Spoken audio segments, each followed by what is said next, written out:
구치소로 가게 되면 뭐 달라지는 점이 좀 있습니까? 이제는 그 경찰의 영역에서 예. 2심 구속에 관해서는 이제 교정당국의 영역으로 넘어가는 거죠. 구치소가 관리를 하게 되는데 김호중 씨 입장에서는 글쎄요 크게 보면은 두 가지 점이 달라진다고 볼 수가 있겠죠. 일단은 구치소 내에서 이제 혼거실에 수용이 되면 그러니까 독거실이 아니고 다른 그렇습니다. 수감자들과. 다른 수용자들과 이제 같은 그 방에 수용이 되면은 이제 상당한 유명인이었지 않습니까? 그렇죠. 그러다가 이제 혼거실에 수용이 되면은 속된 말로 이제 멘탈이 상당히 흔들리는 그런 사실 이거는 아직까지는 뭐 형량을 좀 예측하기는 좀 뭐 어려운 부분이 있지만 예. 집행유예로 선처를 받기보다는 좀 단기적으로 실형이 나올 가능성이 조금 더 높아 보이는 케이스고 집행유예를 받을 수 있는 형량은 넘어갈 것 같다는 그렇습니다. 겁니까? 예, 그렇고 이제 어쨌든 실형이 선고가 될 것 같은데 일단은 제 예상으로는 한 징역 3년에서 뭐 많이 나오면 5년까지. 사고를 냈습니다. 그리고 음주도 인정하고 제가 교통사고 냈습니다. 뺑소니가 아니에요. 음주운전하다가 사고를 냈어요. 근데 바로 내서 조치 취하고 제가 잘못했습니다 했으면 얼마가 나옵니까 그거는? 그러면 저는 거의 무조건 집행유예 나왔을 것 같습니다. 예. 벌금 정도 나올 수도 벌금까지도 가능했을 것 같고 합의가 됐다면.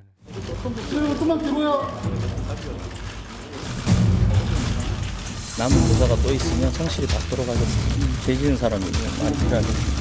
어쨌든 죄송합니다. 네. 오늘도 같이 가담하셨었나요? 하고 가면 싫은데 얼마나 마신 거예요? 안녕하세요. 오늘 있는 신문을 잘 받겠습니다. 진심으로 죄송합니다.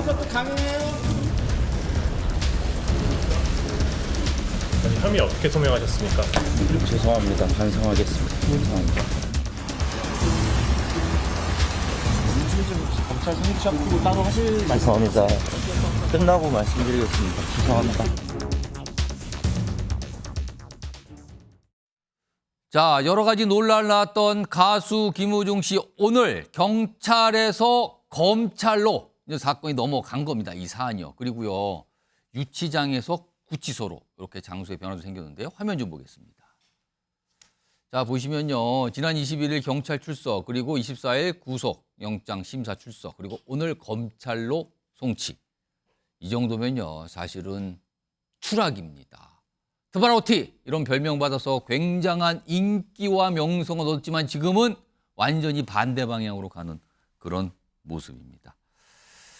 자, 소영주 맥 정치사회연구소장 나와 계신데요. 뭐 앞서 영상도 봤지만 오늘 김호중 씨가 죄송하다는 입장, 그리고 앞서서도 뭐 구속영장 심사할 때도 죄송하다는 입장을 밝혔는데 일단 사과를 한 거예요. 여러 차례 밝혔어요. 그렇지만 그럼에도 불구하고 여전히 여론은 그다지 우호적인 것 같지 않습니다. 이건 왜 그럴까요? 한 두 가지 측면으로 볼 수 있을 것 같아요. 그러니까 김호중 씨가 사건 발생 이후부터 보였던 태도가 너무 좀 좋지 않았다. 그게 이제 이 대중들한테 너무 깊숙이 각인돼 있습니다. 예. 거기에 비해서 김호중 씨가 보였던 반성, 사과의 태도가 죄송하다. 왜 뭐 있습니까? 이게 결국에는 사과 반성이라는 것은요.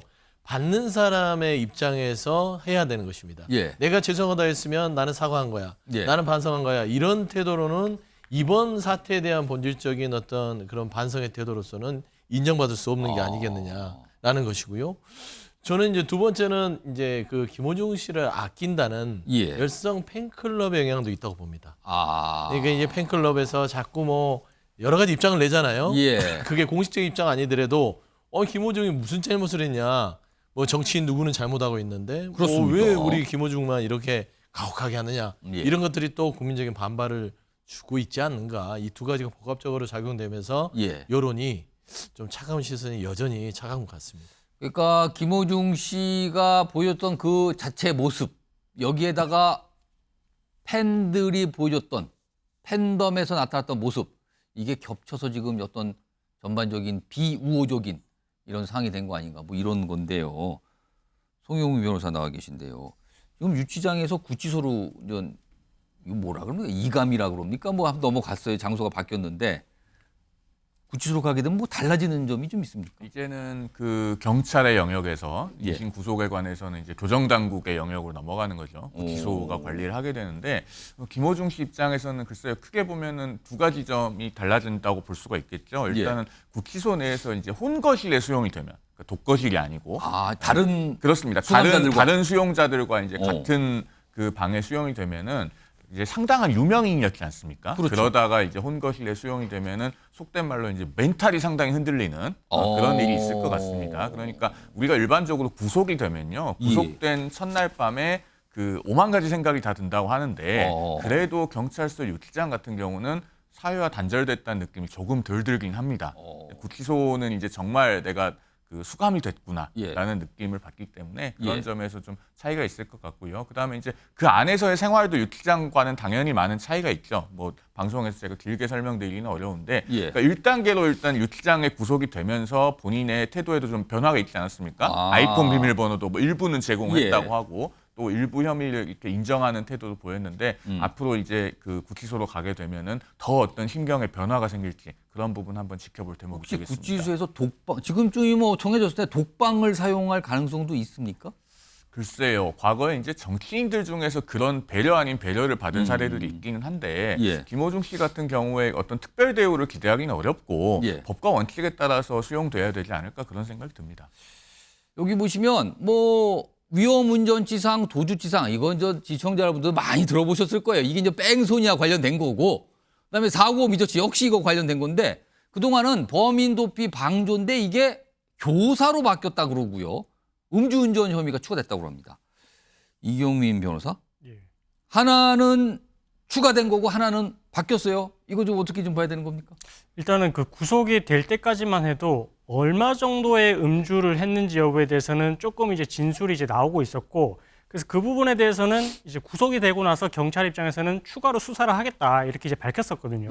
그러고 나서 이제 구속이 된 이후에 수사를 진행을 했고, 그 과정에서 이제 동석자들의 진술을 통해서 조금 이제 혈중 알코올 농도를 위드마크 공식을 통해서 이제 역산을 한 것 같습니다.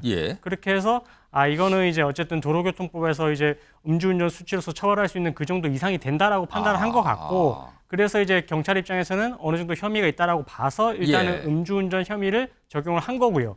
그리고 원래는 구속이 될 때까지만 하더라도 범인 도피 방조였습니다. 방조라는 거는 이제 본인을 대신해서 허위로 자수를 해달라 이렇게 어떻게 보면 그 부분에 대해서는 본인이 지시를 했다기보단 대표들이 지시를 했고 자기는 이제 약간 묵인을 해서 방조를 한 것으로 이제 그렇게 좀 혐의가 진행이 됐었는데 근데 이후에 조사를 해보니 오히려 이것은 이제 김호중 씨가 이제 본인을 대신해서 이제 뭐 음주를 했고 자수를 해달라라고 하는 그런 이제 정황이 나오다 보니까 이거는 단순히 묵인을 한 게 아니라 적극적으로 본인이 자신의 범행을 숨기려고 이렇게 범인 도피를 지시를 했다. 약간 이렇게 볼 수가 있고, 이렇게 되면은 그 정범과 똑같이 처벌을 받거든요. 그래서 이제 형량에 있어서는 조금 더 올라갈 수 있는 그런 여지가 생겼다라고 보시면 될 것 같습니다. 지금 그렇다면 총 5가지 혐의가 되는 건데요. 음주운전이 이제 추가가 됐기 때문에 하나는 바뀌었지만 그건 뭐 대체가 된 거고요. 그러면 만약에 향후에 이게 혐의가 모두 인정이 된다면 많은 분들이 물어보시더군요. 처벌 수위, 형량이 얼마나 나오는 건가?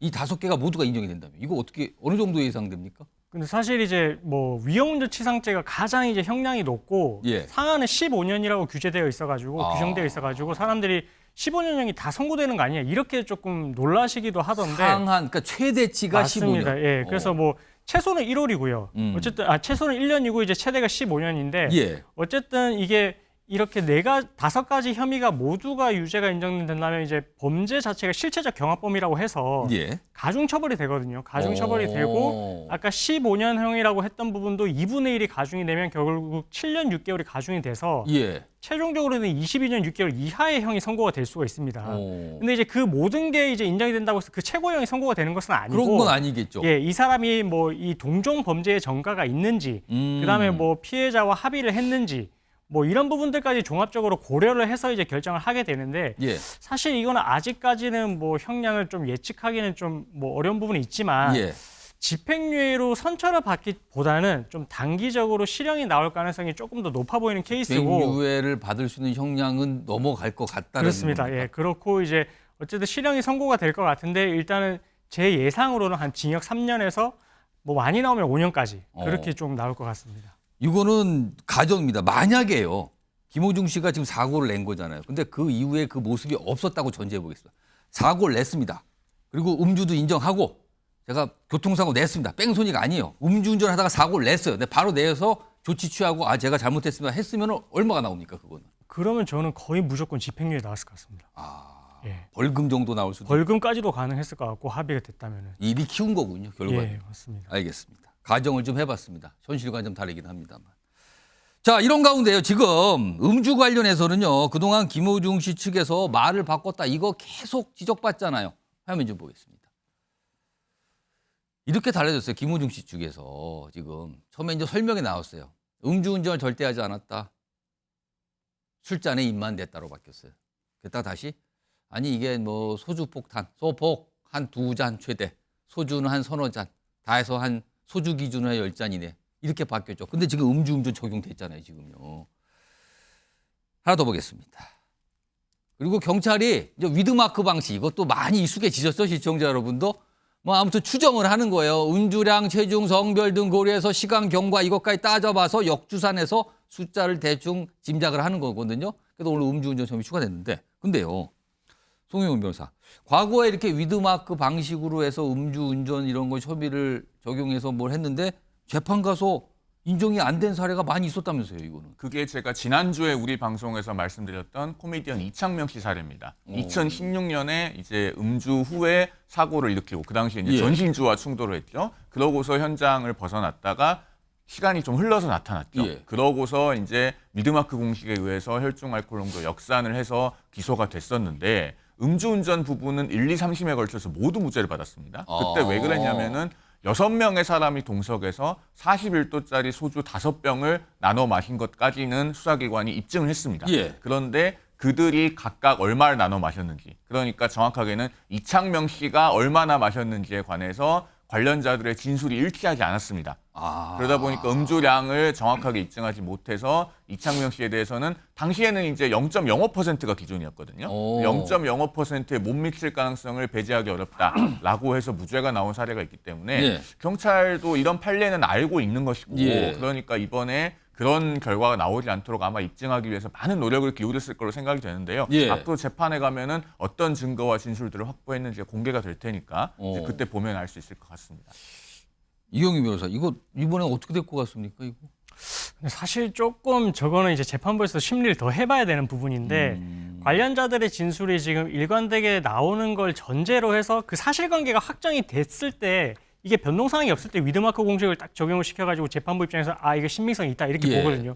근데 대부분은 의심스러울 때는 피고인의 이익으로라고 이제 판단을 하게 되고 그리고 저 위드마크 공식을 적용을 할 때에도 이제 술을 마시고 나서 얼마 정도 뒤에 동안에는 이제 음주량이 이렇게 상승하는 구간이 있습니다. 예. 상승을 했다가 이렇게 떨어지게 되는데 이 상승기 때는 아무래도 이제 음주 수치가 많이 나올 수 있기 때문에 그 상승기의 수치를 반영을 하지 않으려고 하고 있고요. 예. 그래서 이제 뭐 음주를 했을 시점부터 이제 교통사고가 났던 그 시점까지를 이렇게 계산을 해봤을 때 음주 수치가 이렇게 상승하는 구간에 만약에 이제 그 계산이 된 거라면 그거는 이제 믿을 수 없다라고 해서 무죄가 나올 가능성이 크고 근데 이 하강기 때와 맞아 떨어져서 그 술자리에서 이제 언제까지 술을 마셨었고 사고가 난 시점까지 이제 비교를 해봤더니 그게 하강기 때 이제 측정했던 거를 역으로 추산하니까 그때 당시 혈중 알코올 농도가 이게 맞는 것 같다 이렇게 판단이 된다면 재판부 입장에서도 그걸 신빙성이 있다라고 봐서 이제 그 음주운전까지도 이제 유죄 판결을 선고를 할 수는 있을 것 같거든요. 예. 그렇기 때문에 이거는 그 재판부의 사실관계를 확정을 하고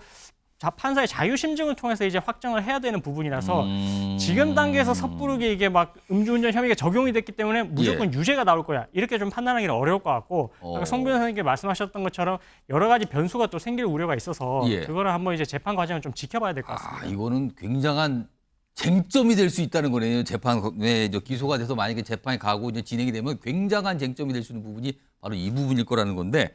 자, 그런데요. 오늘 검찰로 송치가 됐잖아요. 그래서 경찰에서 나오는 모습 아까 잠깐 전해드렸는데 오늘 여러 가지 질문을 받고 하는 그 모습도 있지만 김호중 씨의 걸음걸이를 한번 좀 봐주세요. 지금 영상 준비되어 있습니다. 보겠습니다.